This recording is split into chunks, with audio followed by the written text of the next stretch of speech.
Donald Trump's nightmare in Scotland continues. He tried to run away from the Epstein scandal, but he ran right into it even more as the cover-up there gets worse. He had a disastrous press conference with the president of the European Union Commission. He had a disastrous press conference with the Prime Minister of the United Kingdom, Keir Starmer, kept on talking about Epstein and said that he did not have the privilege to go to the island. He called it the privilege. Also, you have Donald Trump making more fake trade deals. Japan says that they're not investing $500 billion into the United States. If anything, it's going to be a loan, even though Donald Trump announced $600 billion investment from the European Union in a so-called trade deal. The European Union really is saying that that's not realistic, and they have no way to actually get its member countries to actually go about making such an investment. Meanwhile, Donald Trump continues to bend the knee for China. Donald Trump blocked Taiwan's president from entering into the United States at the request of China's leader, Xi Jinping. Also, Donald Trump continues to do whatever Netanyahu wants him to do, although I think that's what Donald Trump wants to do as well. Netanyahu says that he will be annexing basically all of Gaza phase by phase, and that's the next step, just getting rid of the Palestinians totally. And Donald Trump's like, well, it's going to be up to Netanyahu, and the U.S. is supporting that. We'll talk about that. Also, Donald Trump, in order to distract from his dark past with Jeffrey Epstein, continues to talk about charging former President Obama with treason. Over the weekend, Donald Trump was posting photos of Obama's face on O.J. Simpson in the Ford Bronco chase. And you had Donald Trump's CIA director and others saying that, yeah, there's no statute of limitations on treason. We're going after Obama. From what? From 2016, what? Donald Trump was involved with Russia. Russia's real. Donald Trump says, Russia, if you're listening, hack into my opponent's emails. I mean, a bipartisan Senate commission said that Russia tried to interfere with the 2016 election. Why are we talking about what are we going to talk about? 2012, 2008? We're going to talk about 2002. It's so obvious what Donald Trump is doing. Oh, he's also talking about arresting Kamala Harris, Beyonce, Oprah, Al Sharpton. We'll talk about that, I guess. Brett and Jordy, or you guys doing Midas Mighty? We've got a lot to discuss on today's show.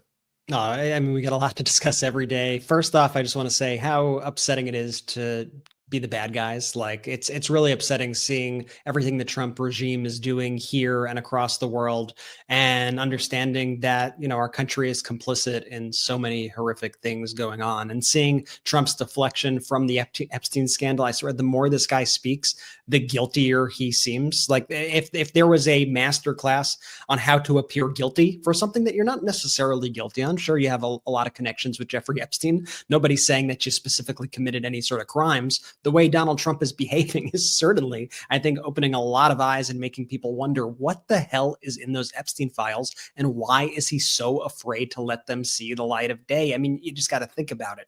Whatever's in there has to be so bad that he called him a hoax, accused Barack Obama of treason, shut down the Epstein investigation entirely, had Mike Johnson recess Congress to prevent a vote on releasing the files, rushed his criminal attorney to the federal prison to offer Epstein's accomplice an immunity deal.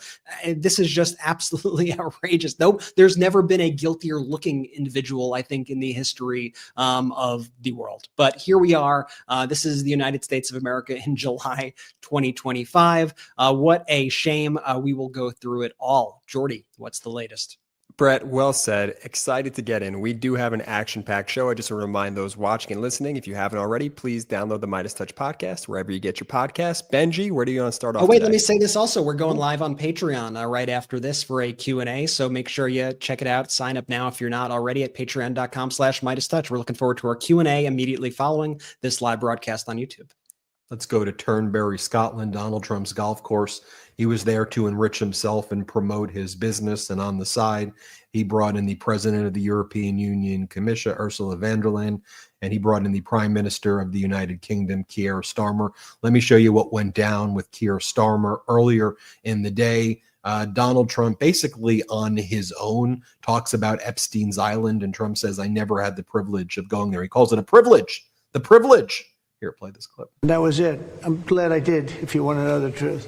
And by the way, I never went to the island, and Bill Clinton went there supposedly 28 times.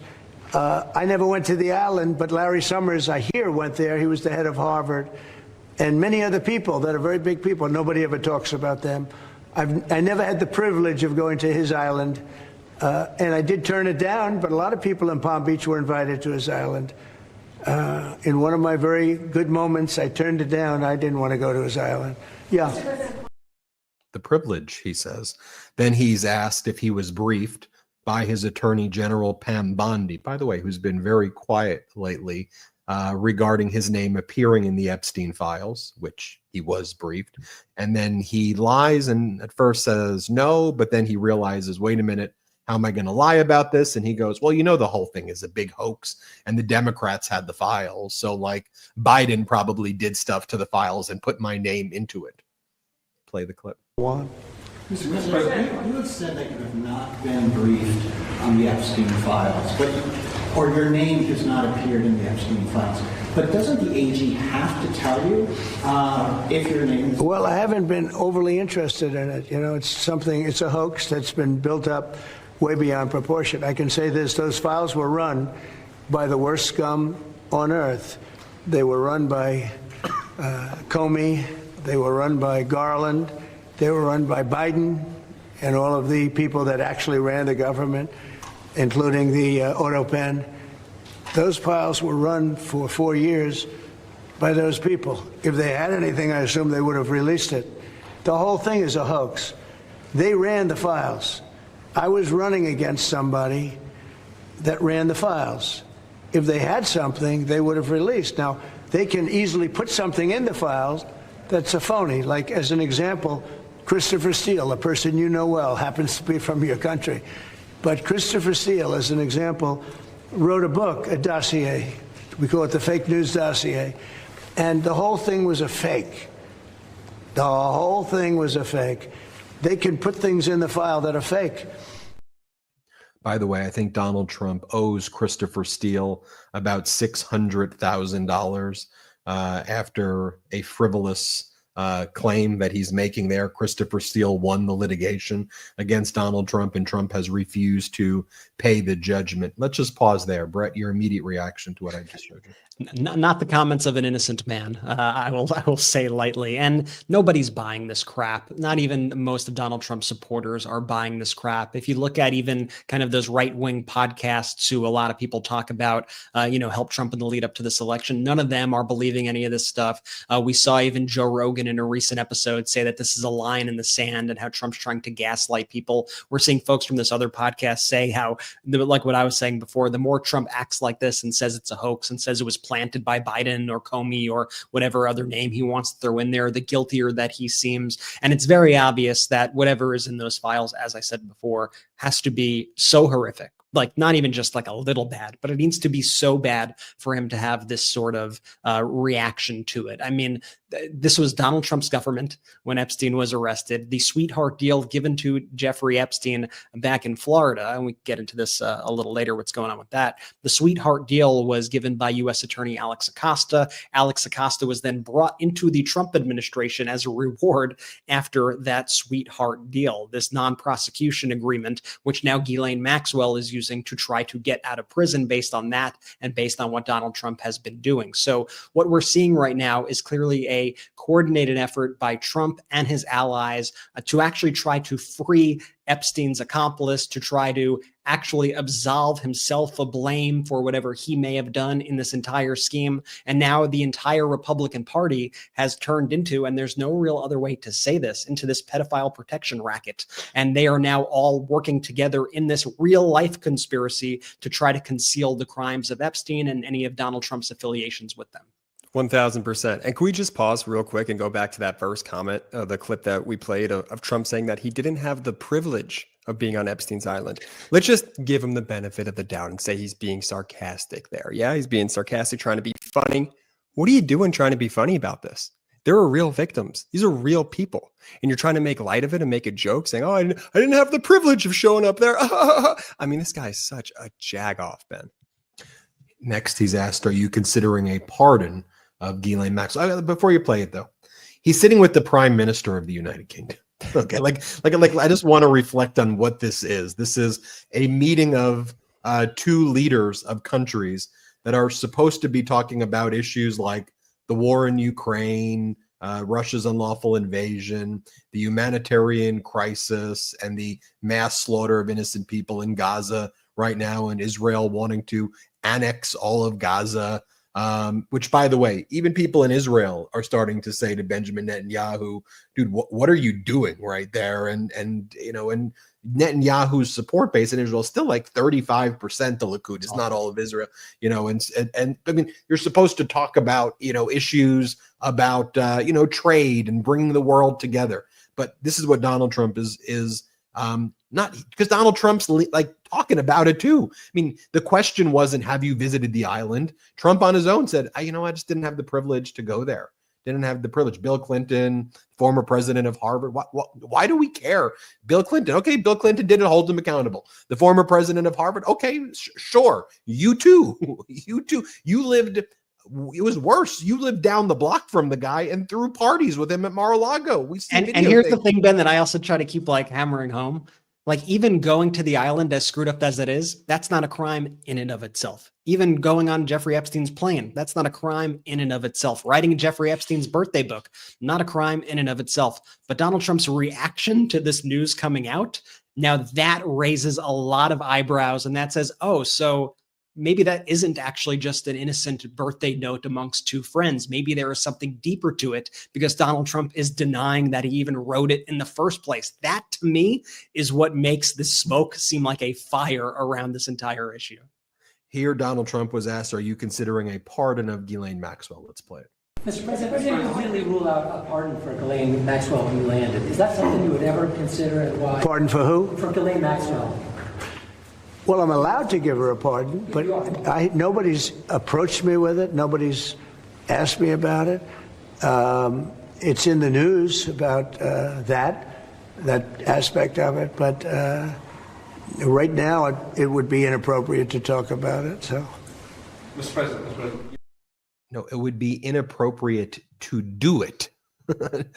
He goes, it would be inappropriate to talk about it, meaning he's considering doing it. He's saying it's inappropriate to talk about it because he has his former criminal defense attorney, the number 2 now at the Department of Justice, who met with Ghislaine over 10 hours, gave Ghislaine what's called Queen for the Day status. That's the name for it, where they gave her a special form of immunity where she can no longer be prosecuted for anything that she said. Granted, look, she's already in prison for 20 years for sex trafficking and being Epstein's co-conspirator, but she didn't testify at that trial. She didn't cooperate. So arguably, she could have been charged with many more things and been to prison for even longer than what she was sentenced for.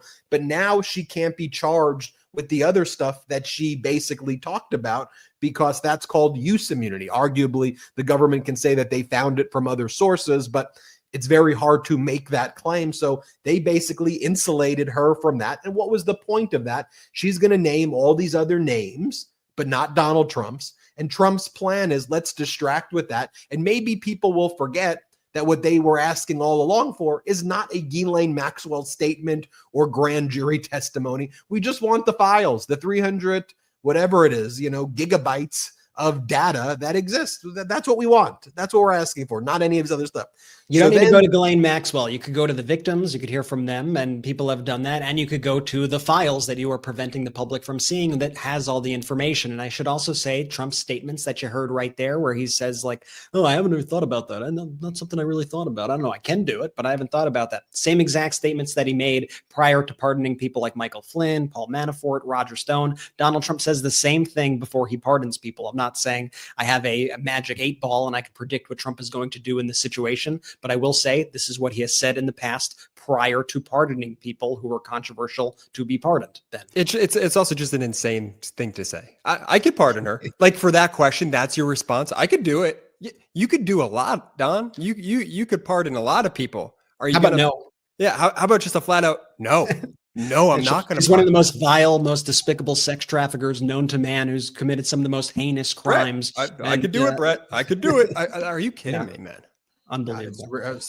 Then Donald Trump says, though, that everything relating to Epstein is good for him. He goes, this is good for his poll numbers. Here, play this clip. I just don't, when you talk about files, I just keep going back, and other people too. Even the enemy says this thing is not correct, because if we had it, we would have used it on the guy. It's a bad issue. They say it's a good issue for Trump. Do you know that my poll numbers are up 4.5 points since this ridiculous Epstein stuff? My poll numbers have gone up 4.5 points because people don't buy it. Okay, people don't buy it. And he's gone, and we want to focus on trade deals. I want to focus on the deal we just made with the European Union, which is the biggest trade deal in history. It's the biggest deal, I think, in history, not just trade deal. So if they would have had something, they would have used it. And people keep writing stories like the time he threw him out of Mar-a-Lago. Can you settle that? And let me be clear, too, there's a lot of damaging files that are already out there. That's one of the things, too, about this whole thing. And go back and watch the videos, though, that I've done. I'm not going to repeat it all here, where you talk about a 14-year-old girl going to Mar-a-Lago with Epstein and Ghislaine, and Epstein allegedly saying to her, or pointing at Donald Trump and saying, do you like this little one? Or Virginia Giuffre, underage girl, towel girl, working at Mar-a-Lago after being homeless, somehow got a job at Mar-a-Lago. And then Ghislaine Maxwell went over to the Mar-a-Lago spa and said, oh, you're working at this spa? You want to do massages for Epstein? And then Epstein sex trafficked her. Or Donald Trump and Epstein doing like a party together where they brought over 30 girls from like a pageant of like indeterminate age and said they were going to meet VIP in the modeling agency, and it was just Trump and Epstein. So there, I mean, look, there's a lot of other stuff that's already out there that I've always told people, let's focus on that as well. Also, again, Ben, like Trump has tried to normalize this idea that it's normal for the Department of Justice to try to go after political opponents. And I've seen even some people take the bait on our side and say, yeah, why didn't Biden release the files? He could have brought down Trump, because that's not how the Department of Justice is supposed to operate. This was an active investigation until very recently when Donald Trump shut it down. You normally actually don't release things of an active investigation because it could affect the government's case when a Ghislaine Maxwell goes to appeal her case. It could affect going after other people who are involved in this scheme. Believe it or not, most presidents, except for, I guess, Richard Nixon and Donald Trump, viewed the Department of Justice as off limits for the president to interfere with. That's a big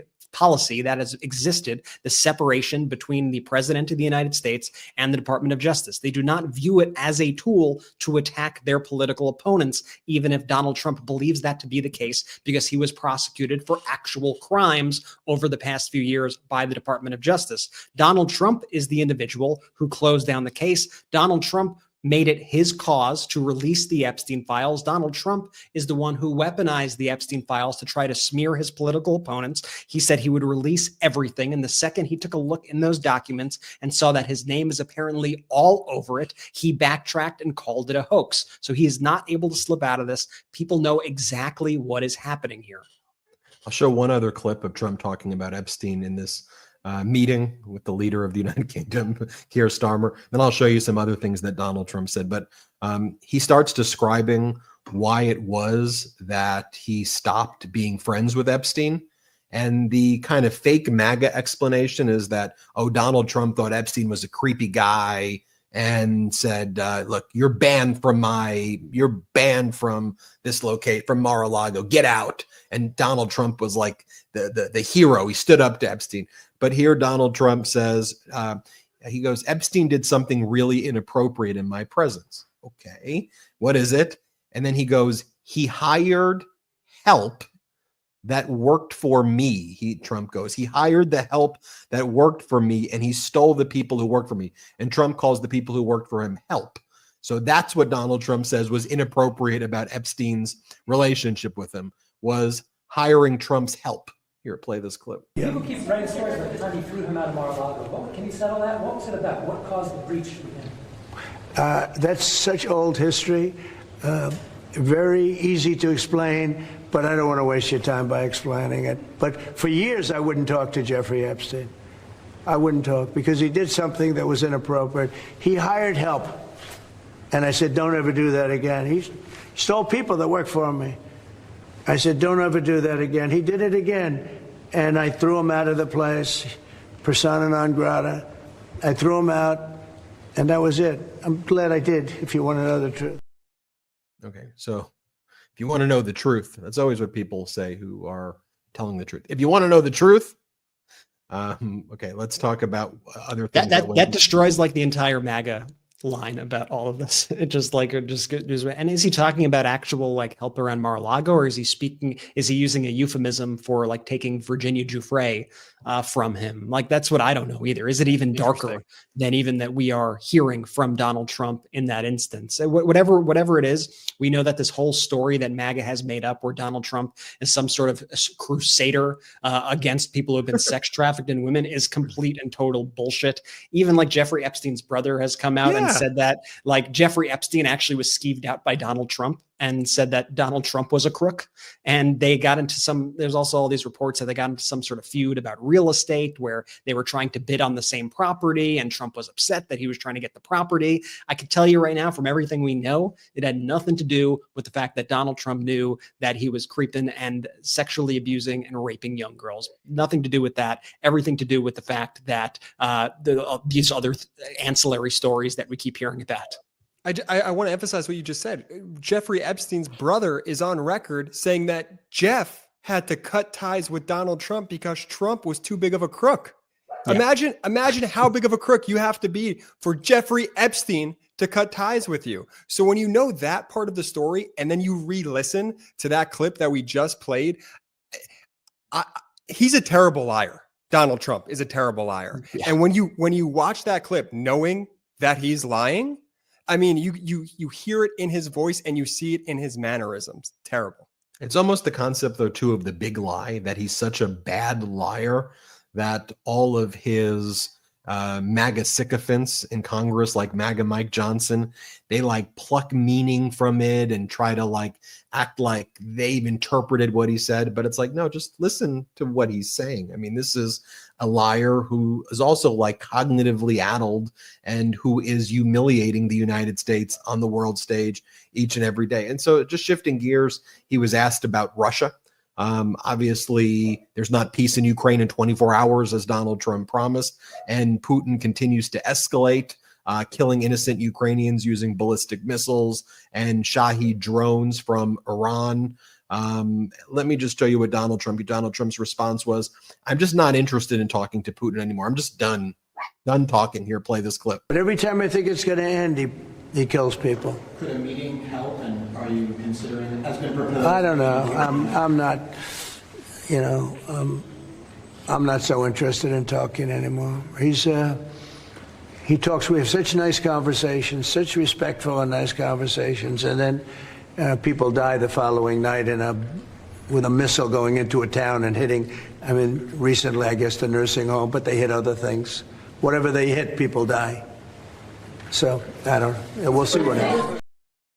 And then Donald Trump continued on this trip to talk about how much he hates wind, and wind is a disaster, and that Europe shouldn't have windmills, and that he's banned windmills in the United States and they're very ugly. And he looks out of his golf course window and says, I don't like those windmills. And then there are windmills by Aberdeen and I don't like that. It's so incredibly humiliating. Here, play this clip. Wind is the most expensive form of energy, and it destroys the beauty of your fields and your plains and your waterways. And look out there. There's no windmills, but if you look in another direction, you see windmills. When we go to Aberdeen, you'll see some of the ugliest windmills you've ever seen. They're the height of a 50-story building, and you can take 1,000 times more energy out of a hole in the ground this big. This big. It's called oil and gas. And you have it there, the North Sea, this big, that nobody would even see. You can take 1,000 times more power because the wind is intermittent. It doesn't work. It's extremely expensive. He's just making up numbers too. Like he's just saying random numbers that aren't even accurate. And actually, wind is very effective in Scotland and in Europe. Again, it just looks so ridiculous to watch that, Brett.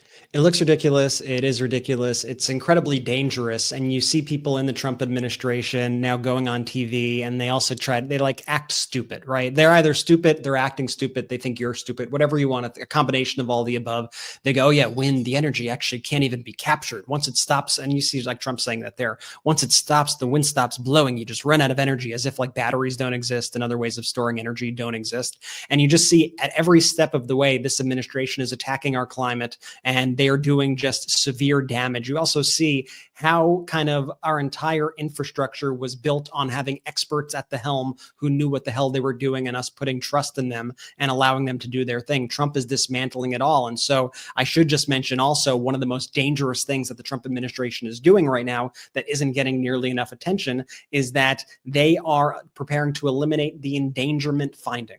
So what that is, and like this is probably going to blow a lot of people's mind, that's the 2009 scientific determination by the United States government that greenhouse gases endanger public health and welfare. So what Donald Trump is trying to do is he's trying to take away from the United States government the stance that greenhouse gases are bad for the environment and bad for people's health. And you might ask, okay, so why do that? Just as an FU? Well, that finding, that proclamation by the US government actually has legal weight. It's the legal foundation for regulating emissions of greenhouse gases. So that is the first step to dismantling all of our regulations on greenhouse gases and taking away all of the safety precautions and guards that we have right now on all of this stuff. Lee Zeldin, who runs the Environmental Protection Agency for Trump, that former far-right congressman, he calls that determination that greenhouse gases not so good for the environment. He calls it the, quote, holy grail of the climate change religion. That's how these people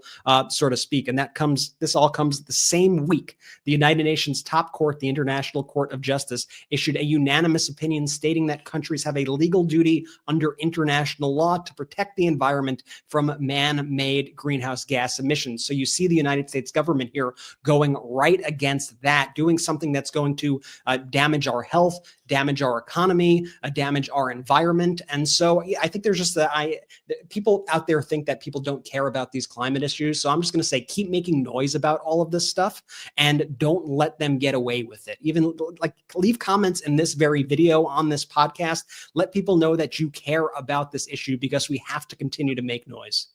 Whenever Donald Trump makes one of these fake deals, the American media, whether it's the New York Times or the Washington Post or whatever network, right? They go, a big deal was made. Donald Trump says.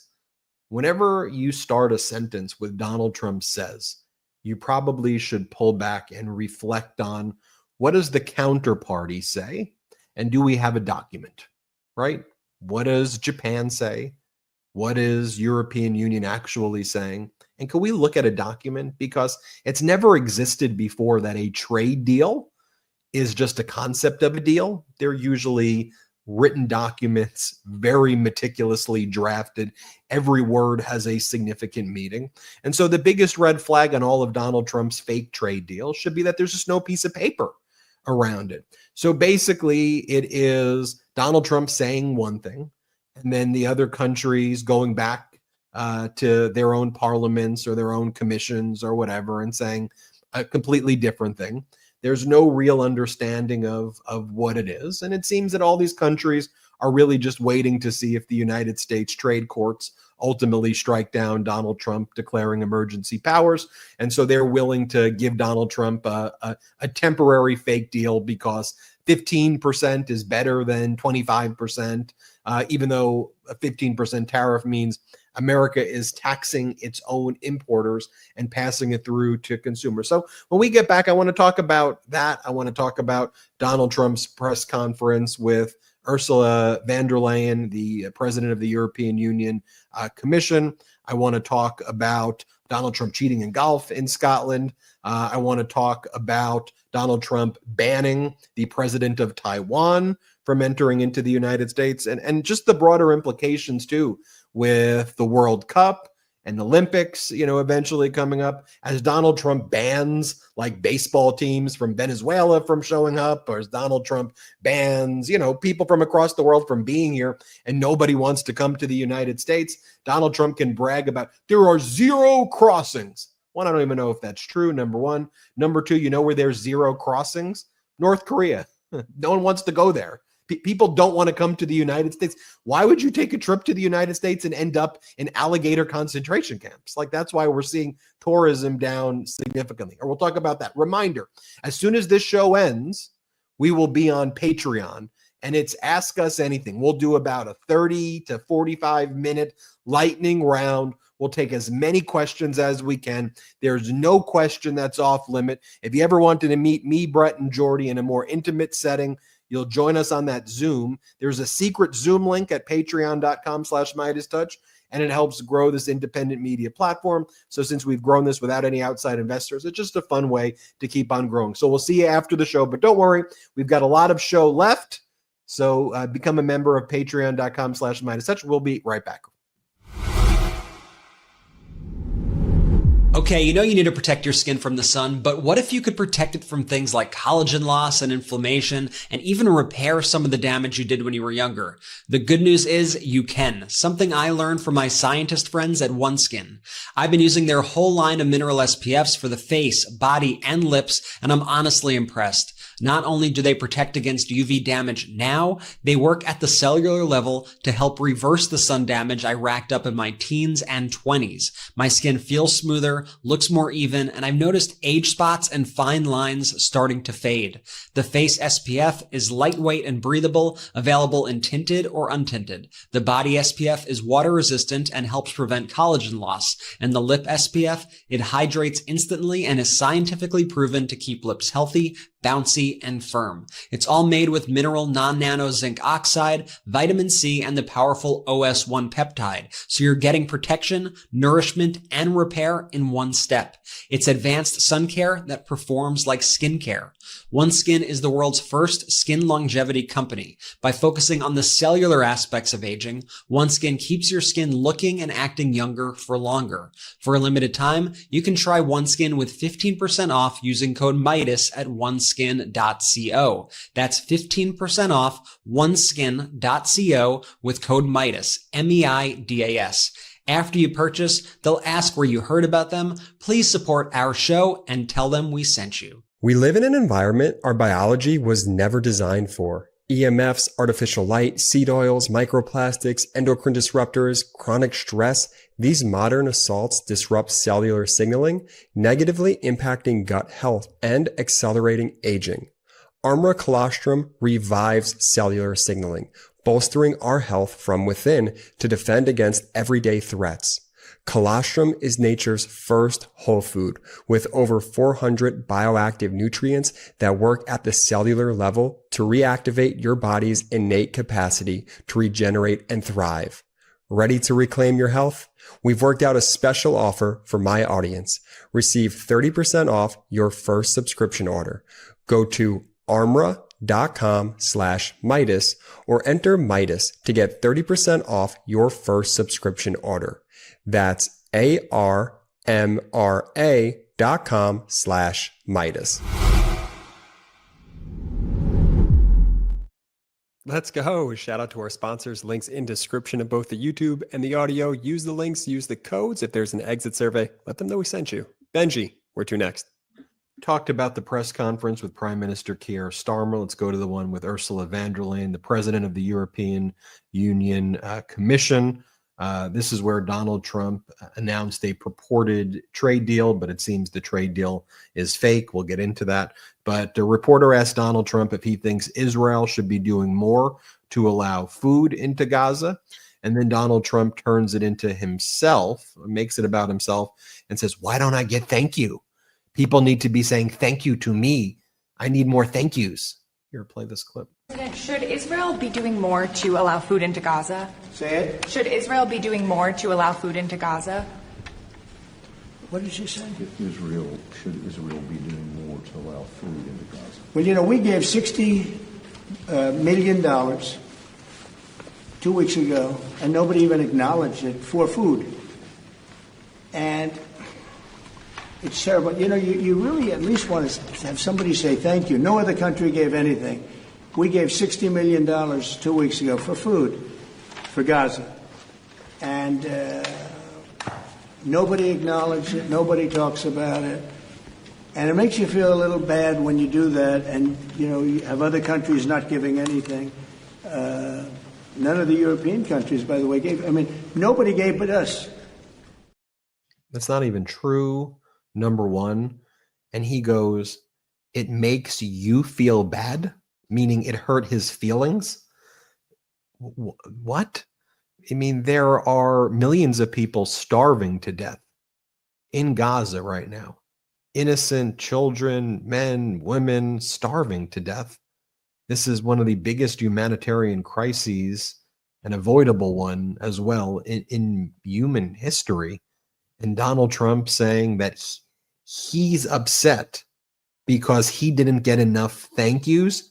And this, as we've also learned, that Donald Trump has greenlit the plan by Israel to just annex and take over, just take it all over, take over all of Gaza and push Palestinians out. According to multiple reporting, Netanyahu has also made a deal with the far right members of his coalition government in order to stay in power.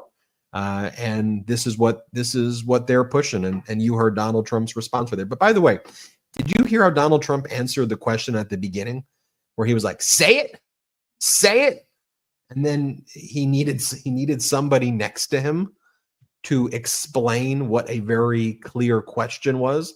And by the way, I'll just show you this clip today with Keir Starmer when Donald Trump was asked if he believes that the interest rates are going to decrease.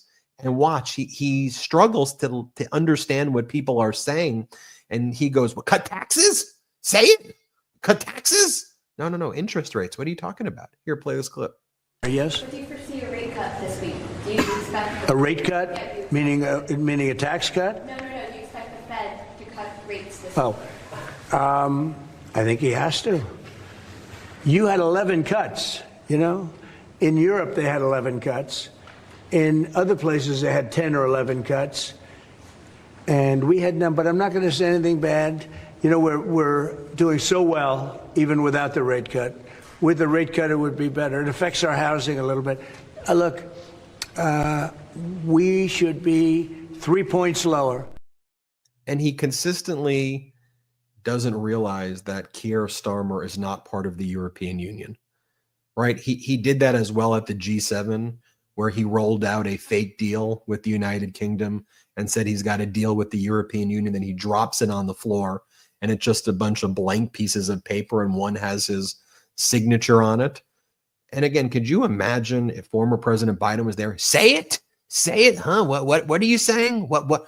I mean, he should know also by the question and by what's happening this week that the Fed is looking to. This is when the Fed would determine if there would be a rate cut or not a rate cut, like the context of the question, tax cuts. Why would she be asking about tax cuts? What are you talking about? But going back to the meeting with the European Union president, the president of the European Union Commission, Ursula von der Leyen, Donald Trump talks about what he believes the trade deal is with the European Union. Let's play this clip first. Those things are 750 billion, 600 billion, opening up the country. We are agreeing that the tariff straight across for automobiles and everything else will be a straight across tariff of 15%. Okay, that means you're taxing your own people 15%. You're taxing the importers at the point of sale 15%, which does get passed on to consumers. What do you mean you're opening up Europe? Europe is open. We sell things to Europe. Europe sells things to us. Like what world is it that you're living in where you think that Europe's trade has been closed to the United States? But then you go 750 billion, 600 billion, 600 billion. What are you talking about? And then shortly after that press conference, this is the pattern that we've seen. the Wall Street Journal reports. Politico reports. EU admits it can't guarantee $600 billion promise to Trump. The extra investments pledged under the trade deal would come from private companies, which Brussels concedes it has no power to control. So it's basically they would seek to try to do something, which is just the normal course of business between the parties. And then within that $600 billion, there was one of the language. We will also seek to try to import $250 billion worth of energy from the United States, but there's nothing, it's not binding. It's not like a contract that they're required to do anything at all. And the $250 billion of imported energy, it makes no sense. The United States just doesn't even export that amount of energy. The numbers literally don't math out to make any sense. Europe doesn't have the capacity to purchase that amount of energy. The United States doesn't have the capacity to export that amount of energy. And so again, it's just all fake. And what was it, Brett and Jordy, like a week ago when they announced the Japan deal and everybody was like reporting on it? What was our report on the MeidasTouch Network? I was looking at what they were saying in Japanese media because I'm reading the local media, and I almost had to like reread it. I'm like, guys, am I reading this right?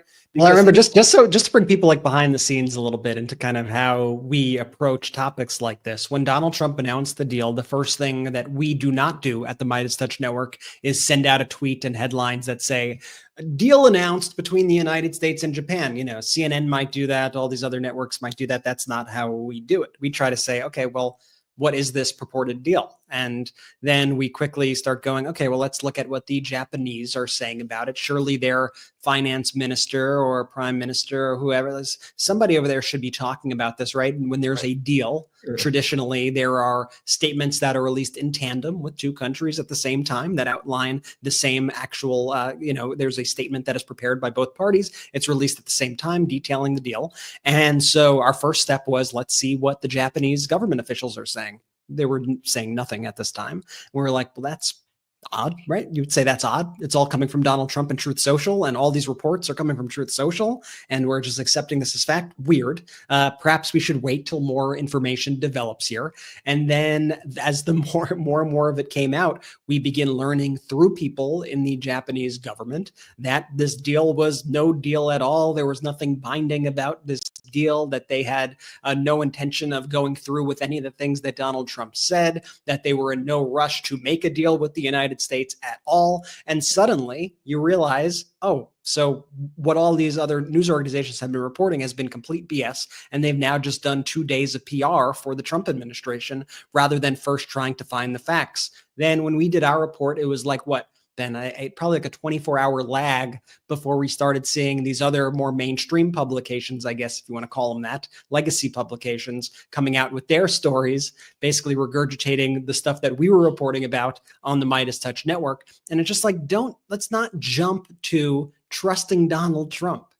How have you not learned this yet? That everything he says is a lie, and that you need to verify anything before you start reporting on it. I just cannot fathom how editors let that stuff slide. Well, a deal exists.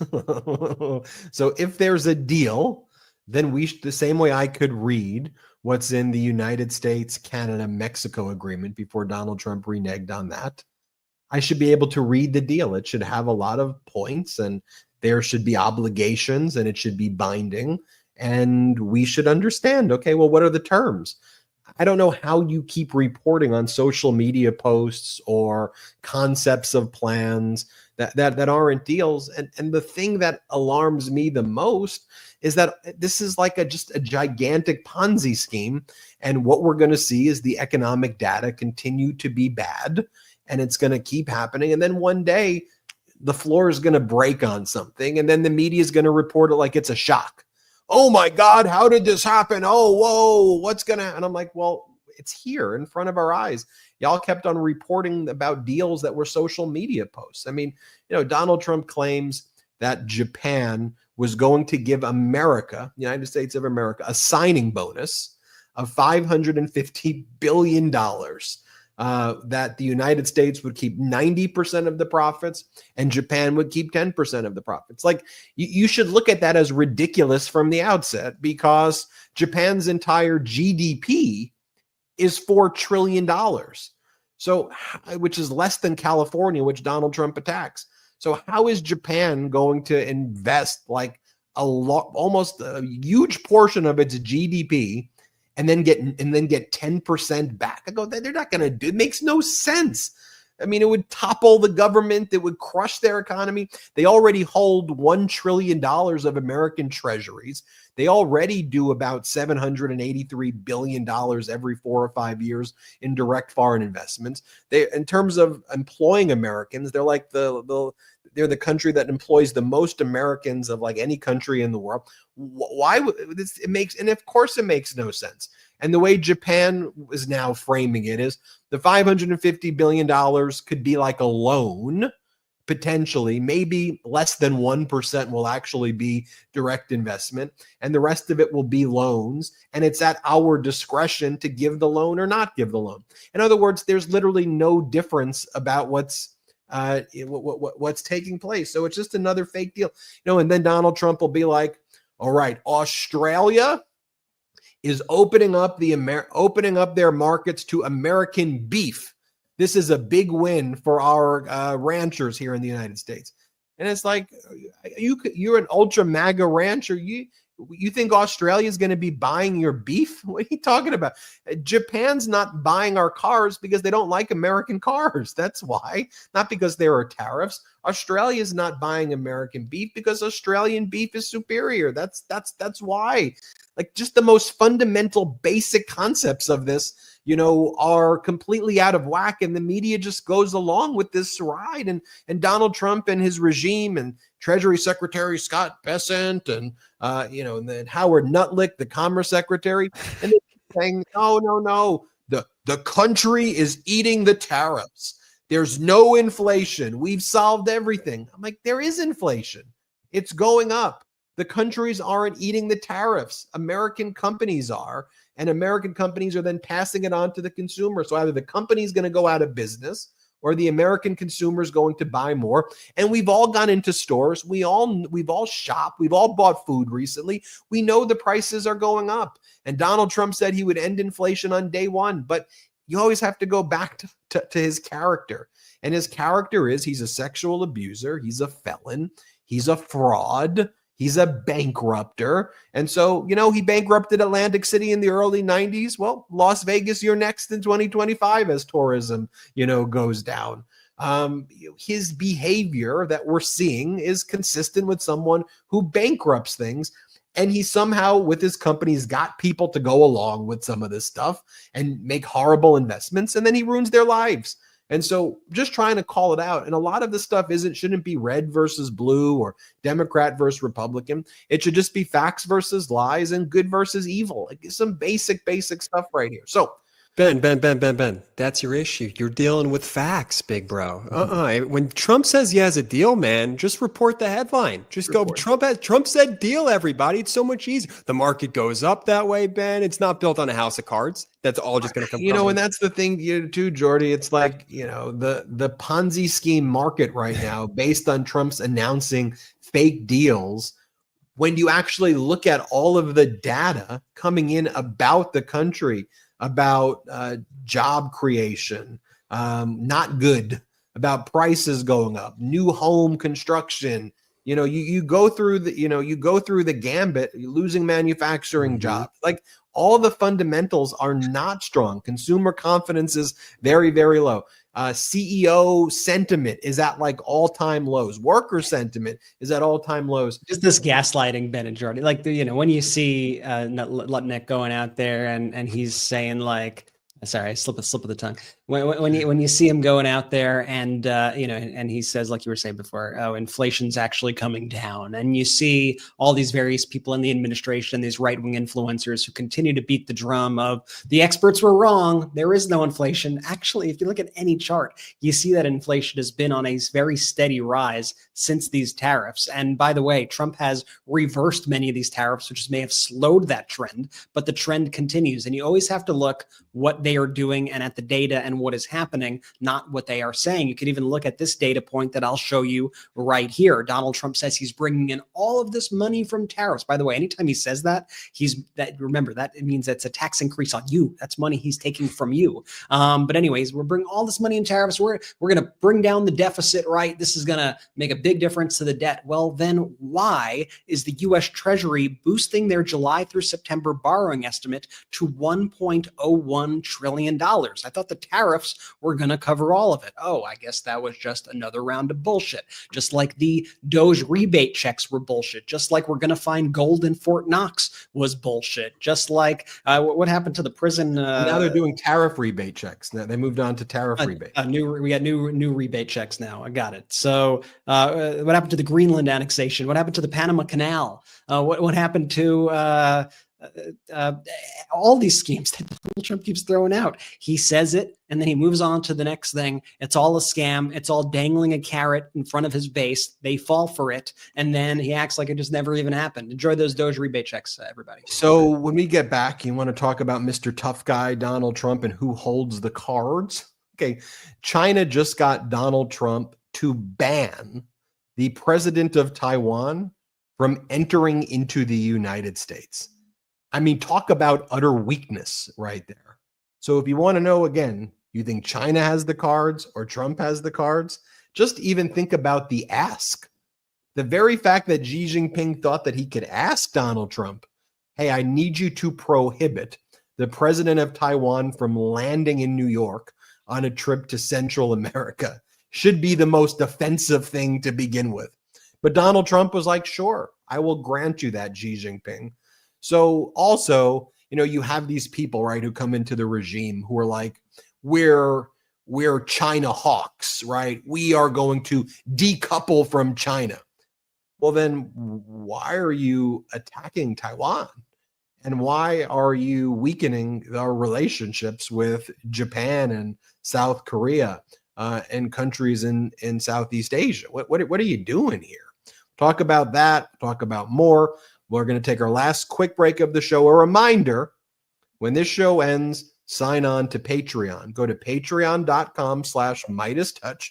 I know a lot of you have asked for us to hold one of these meetings where you can ask us anything. We'll call it the State of MeidasTouch. The State of MeidasTouch is strong, our friends, but feel free to ask us any question that's been on your mind. We will answer. By the way, the link to access that Patreon post that has the secret Zoom link in it is in the description of this video. If you're watching this video, sorry, if you're listening on audio, sorry, you already missed it, but you could rewatch it and join us next time. But descriptions, link is in the description of this video. So just click on it. It'll bring you to the Zoom link and you can check it out. Let's take our last quick break of the show.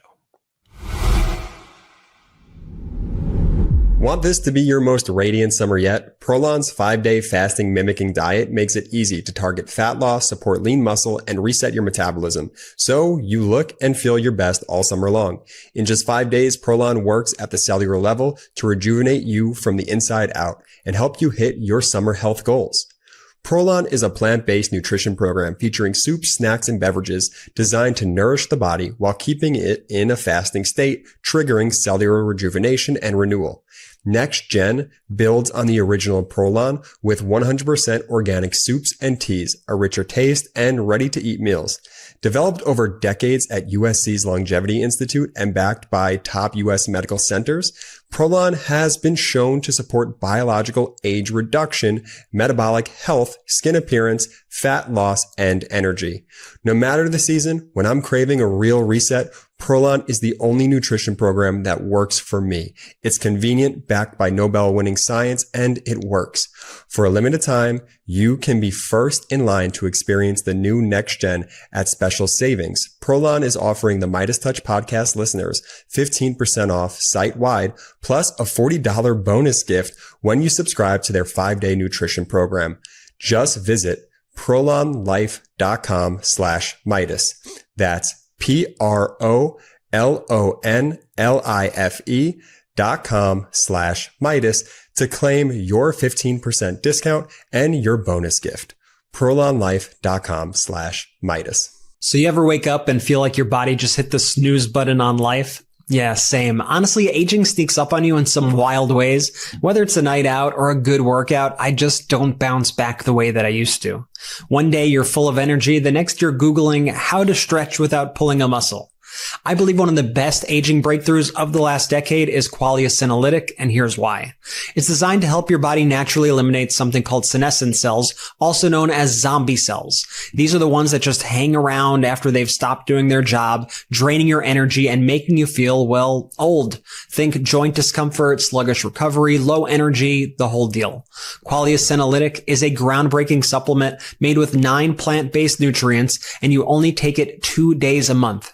That's it. Since I started taking it, I felt more energized, quicker to recover from workouts, and honestly, just more like me again. Plus, Qualia's breakthrough formulation is vegan, non-GMO, and tested by leading scientists.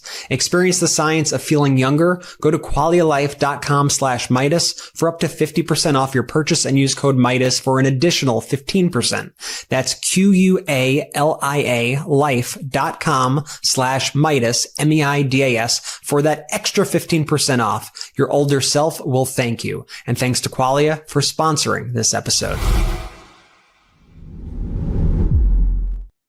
Let's go. Shout out to our sponsors. Shout out Qualia. Shout out Prolon, man. They've been with us for a long time now, especially Qualia. Definitely check them out. Cannot say enough good things about both those folks. So check them out. Links in the description of both YouTube and the audio. Use the links, use the codes. Let them know we sent you. If there's an exit survey, Benji, where to next? It's one of those headlines that I had to reread and say, no, I must be reading it wrong. He could not have possibly done that. We're not allowing the president of Taiwan to enter the United States, our ally. This is how we're treating them. But yes, Donald Trump is blocking Taiwan's president Lai from a New York stopover. We're not even talking about a state visit. Trump is preventing the president of Taiwan from landing in the United States on a trip to Central America after China objected. Now, Donald Trump's regime is supposed to meet with Xi Jinping's team in the coming days in a meeting in Europe. And China basically said, if you allow Taiwan in, we're not going to meet with you. And Donald Trump folded. Donald Trump capitulated and isn't letting the president of Taiwan in. This was being discussed earlier today, and some people commented like, no, that's not going to happen. Yeah, no, it happened. Senator Andy Kim from New Jersey wrote, denying President Lai a transit is a deeply concerning break with bipartisan precedent and sends a reckless signal to Beijing that our partnership with Taiwan is on the negotiating table. American leadership is now seen as deeply unreliable, with Trump's fits and starts with Ukraine, NATO allies, and other key partners. I urge President Trump to reverse course and do what presidents of both parties have done and allow transit, and ask my colleagues in Congress to join me in that call.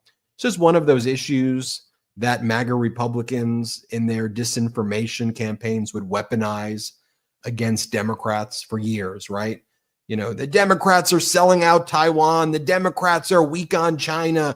The Democrats, oh, you're supporting, you know, this and that in China, and the Uyghurs, you're supporting, you're doing all of these things.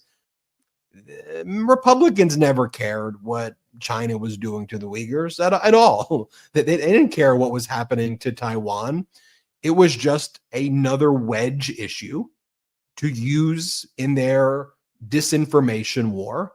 And then, like with the Epstein files, like with a lot of other things, and then when they're in charge and the bluff gets called, they're doing all of the things that they sowed fear that was actually not happening. They're the ones doing it.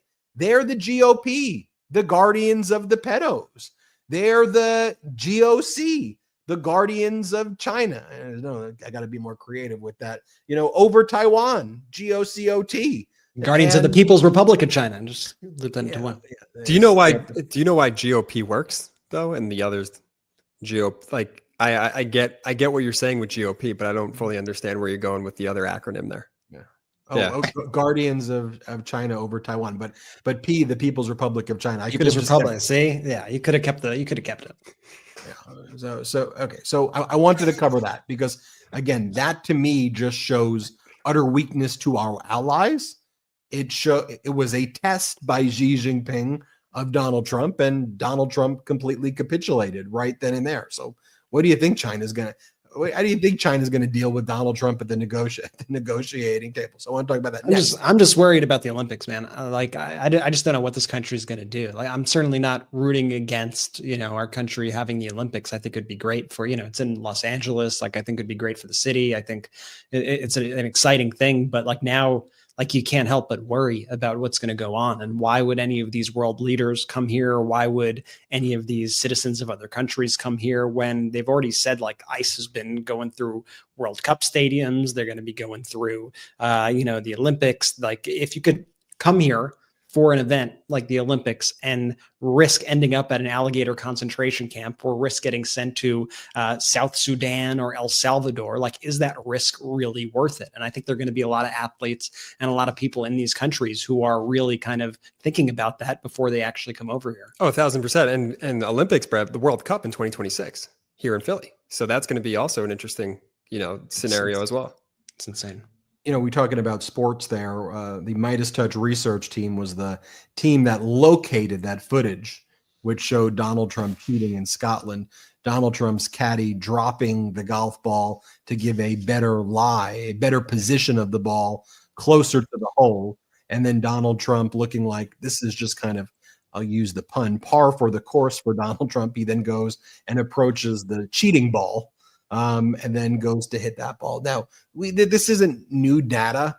We know that Donald Trump cheats. A guy by the name of Rick Riley did an entire book on Donald Trump cheating in golf back in 2019 and showed how Donald Trump's golf cheating related to his cheating in every other aspect of life, that you can tell a lot about someone by the way, they play golf, and the fact that I don't know if that's true or not, but but I'm sure there's a lot of truth to it, but there's probably other ways. Well, hey, I'll say this, Ben. So I played basketball growing up.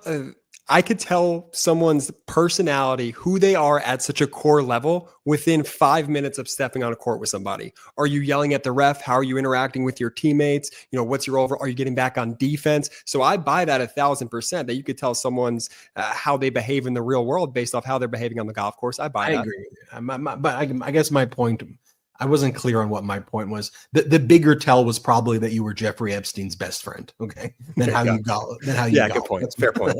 fair that would probably when your best friends are Jeffrey Epstein and John Casablancas, and Casablancas cheated on his first wife by sexually assaulting a 15-year-old girl, then cheated on his second wife by sexually assaulting a 17-year-old, and then his entire modeling agency was filled with predatory conduct of sexually assaulting underage girls, and that's who partnered with the Donald Trump pageants and that Donald Trump worked with. That's a bigger red flag than what Donald Trump does here. But we showed our audio listeners, we showed the video of Donald Trump being caught cheating. But let me just remind you what Rick Riley said in 2019 when he released that book, Commander in Cheat, I think it was called, or something like that. Here, play this clip.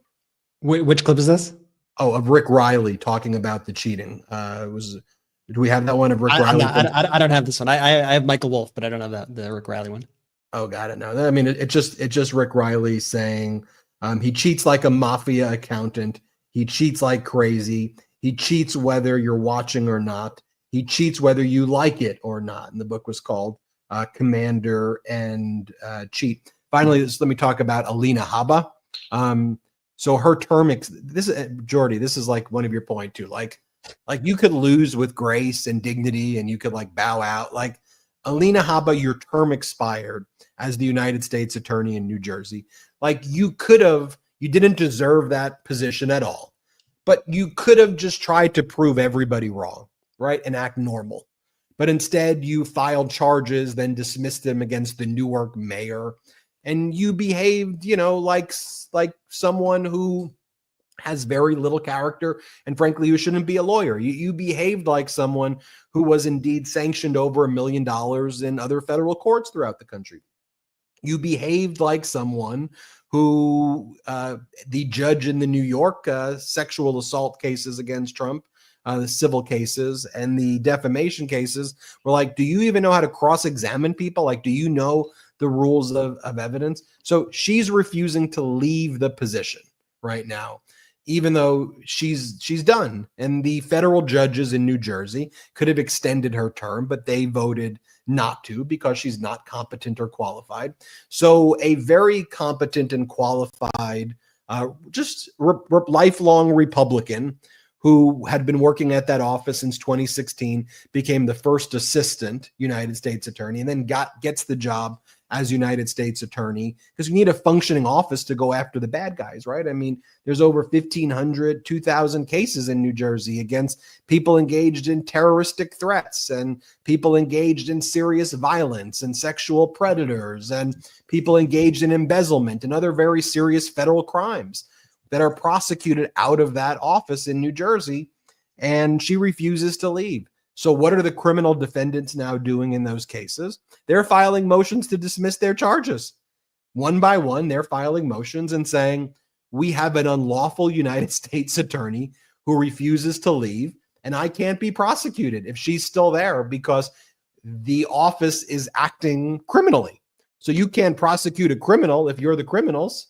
And that already delayed a criminal trial. And other criminal defendants are going to flood that court now with those types of motions. So that's what it invites. And it's like, just step aside. What are you doing? No one wants you there. You're not qualified to be there. You know, it's just an overall really, really bad look. Brett, you mentioned the Michael Wolff. You mentioned the Michael Wolff clip, and Michael Wolff was going to be the biographer for Epstein and then never ended up doing it. And then he was a biographer for Donald Trump as well. So he knows them very well. This video that Wolff made about being haunted by this idea of how Epstein was prosecuted after Epstein spoke to Wolff about his relationships with Trump during the first administration. This is very revealing. Watch Michael Wolff's video that he made today. Play this. 2007, Jeffrey Epstein entered into what's called a non-prosecution agreement with the federal government. He agreed to plead guilty on sexual abuse charges in the state of Florida with the understanding with the federal government that they would not also prosecute him. This is not that unusual. What is unusual, actually completely unique, is that the federal government in 2019, when Epstein was arrested, reneged on this non-prosecution agreement. The federal government has never done this before. I'm a little haunted by an aspect of this because my book, Siege, the second book I wrote about the Trump White House, came out in June 2019. And in that book, this was the first time that Epstein had spoken about his relationship to Donald Trump. Epstein was in Paris at the time and immediately called me with some alarm and said he had thought that he may have said much too much. When he returned from Paris, and that was some 10 days or so later, he was immediately arrested on the tarmac of Teterboro Airport. Epstein immediately and logically wondered if he was being shut up by Donald Trump, by Donald Trump's Justice Department in this arrest. But equally, and this is what Steve Bannon thought at the time, Bannon believed that the Southern District, which was the prosecuting department of the Justice Department, the Southern District in New York, in a prosecution team bizarrely headed by the daughter of James Comey, Trump's bitter enemy, hadn't arrested Epstein precisely to get him to talk about Donald Trump. As it happened, Epstein's lawyers in mid-July, late July, actually started to have a discussion with the Southern District, with the Justice Department, about Epstein talking about what he knew about various people, including Donald Trump. A week later, 10 days later, Epstein was dead. I think that puts it in a whole new light, by the way, right? That's what Ghislaine Maxwell's appeal that she filed with the United States Supreme Court earlier today is about. She says, look, Trump, your labor secretary, when he was the United States attorney in Florida, made a deal with Epstein, and because I'm a co-conspirator with me. And it was a non-prosecution agreement. It says the United States is bound by this, that Epstein may not be criminally prosecuted and his co-conspirators may not be, and that this has the force and effect on binding the U.S. government across the country from prosecuting Epstein, Ghislaine, or any other co-conspirator. So she goes, how could you prosecute me? You entered a deal. Now, people may not like the deal, and Epstein's an awful, awful person, criminal, but you made the deal, so you should honor the deal. The district court in New York, when it agreed to allow the prosecution of Ghislaine to continue, said we will not honor a deal from the Southern District of Florida, that just relates to the Southern District of Florida. We're the Southern District of New York. So that is a state-specific deal. And Ghislaine's argument to the Supreme Court, whether you like, I mean, look, I think that she should, personally, I think she should rot in prison for the rest of her life. My view, I think she's a liar. I think she's a sex trafficker. She's convicted as such. I think she's done the most despicable things imaginable. But her argument is, why would that make any sense at all? These Republican lawyers, sure, they wanted to protect that. You want to hold anyone accountable? Hold those United States prosecutors. They made the deal. So now you're saying the deals don't matter when they're made by the DOJ? That's basically her argument to the Supreme Court. Trump's guy Acosta, Alex Acosta, Trump's guy, who was brought in to Trump's administration immediately after cutting this sweetheart deal. When you hear her argument, you almost can't help but say, like, she might get off on this because of what Donald Trump did here.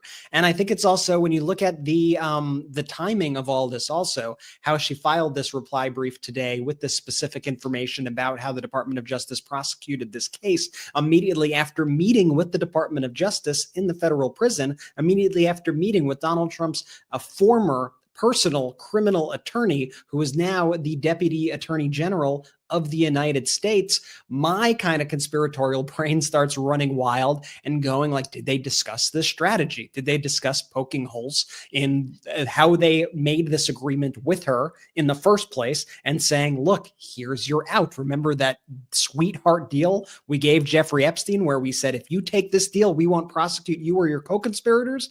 Well, that should apply everywhere, shouldn't it, Ghislaine? Maybe you should take that now to the Supreme Court. See how your argument works out. I mean, remember, the attorneys here are very good friends also. You have Maxwell's attorney, very good friends with Todd Blanche. And so you could be sure that they're talking about all of this. And when they meet up, they're buddies. We've showed the clips of their podcast. Todd Blanche, I think, was at least at the time, was the guest who appeared the most on Ghislaine Maxwell's Lawyers podcast.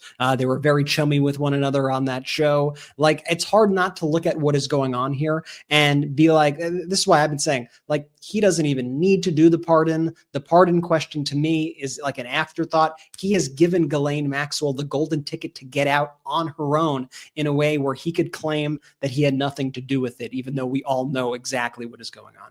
Well, think about what her retrial motion is going to be. It's going to be that Donald Trump has said that the FBI and DOJ tampered with my file and that it was all a hoax. I never had that information. The president of the United States is saying that the lead prosecutor, Maureen Comey's dad, was the one who tampered with evidence.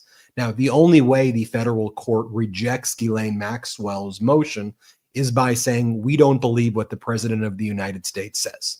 So Trump has no credibility. So no, we don't believe it. But if you believe that the presidency is a position that has access to these things, she would absolutely get a retrial just based on that basis. And Brett, you don't have to get conspiratorial, because to me, the bigger issues staring us right in the face. And I think it was an obvious argument for her to make about the non-prosecution agreement. She made that argument originally when she was first being prosecuted. But the fact that they gave her immunity for future prosecution, lots of people go, but why does it even matter? Sure, you give her immunity. She's serving 20 years plus in prison anyway. So don't you want to hear what she has to say? Give her immunity. But now you've just given her immunity. Let's say the Supreme Court lets her off, right? And now she's been given immunity. Think about, you remember the 2007 sweetheart deal, non-prosecution agreement? They basically just redid it with sex trafficking stuff that she was involved in. Do you get what I'm saying? 2007, 2008 non-prosecution agreement. Now they basically gave her a form of a non-prosecution agreement in the form of immunity. So, and this was the deal that I believe her lawyer cut. Hey, look, we'll deal with the pardon issue at the end of the term. We think we have a great argument with the Supreme Court. So Trump doesn't even have to worry about that. Let's bring back that up. Give us, the deal happened. Like, do we get it? Like, it happened already. They gave her the immunity.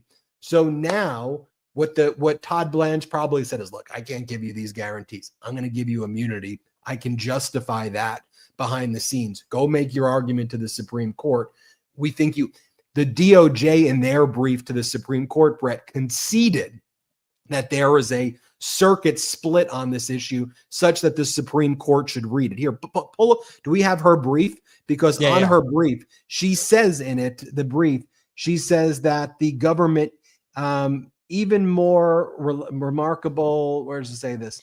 Even more remarkably, the government advances an interpretation of its non-prosecution agreement that flips its plain meaning on its head, promising not to... This one. Most significantly, the government concedes a circuit split on this issue, effectively admitting that defendants' rights hinge on the happenstance of geography. That's the key line right there, right? So the government concedes the circuit split.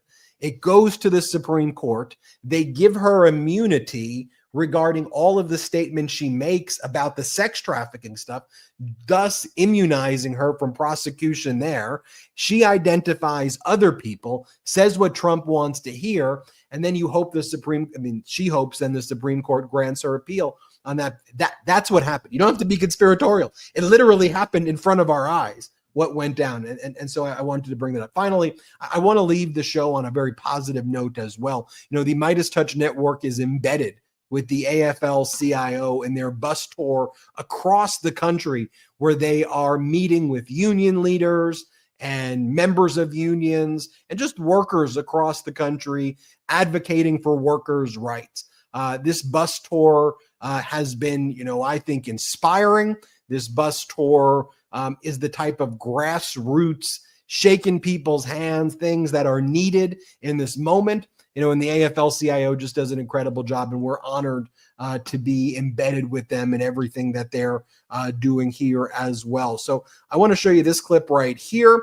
This is Darren Kelly, one of the union leaders out in Pennsylvania on their stop, holding the American flag. Here's what he's got to say. Let's play it.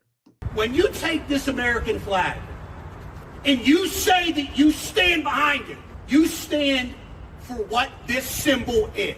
It's not that easy to wave it and say you're an American. You have a duty to protect those that can't protect themselves. You have a duty to stand up to see to it that all Americans retire with dignity, access to good health care, protection on the job.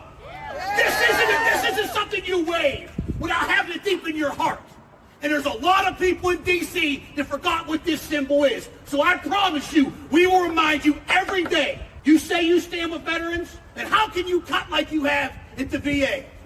You say you stand with workers' safety, how come NIOSH, MSHA, we can go on and on and on. That's so powerful right there. I want to give him and the AFL-CIO a special thanks for allowing us to follow them on that tour. Keep checking our socials. We post a lot of clips from that tour, and tell the folks at AFL-CIO if you see them in your city or state that you saw them on the MeidasTouch, and feel free to reach out to them on their social media channels. Thank you, everybody, for watching. We covered a lot of topics. I'm excited to meet all of you now on Patreon. So the secret link is on patreon.com/MeidasTouch. If you ever wanted to meet Brett, Jordy, and myself, go meet us at that Zoom link. It also helps support the growth of this independent media platform. We'd love to see you there and excited for answering your questions. Brett, anything I left out?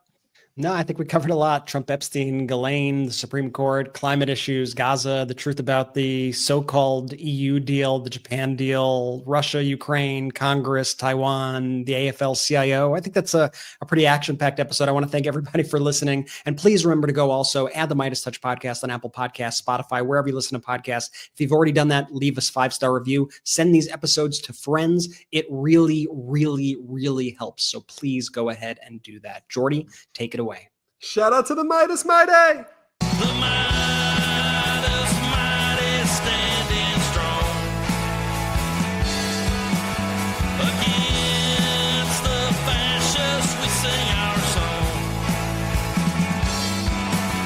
We will get it right whenever. Can't get enough Meidas? Check out the Meidas Plus Substack for ad-free articles, reports, podcasts, daily recaps from Ron Filipkowski, and more. Sign up for free now at MeidasPlus.com.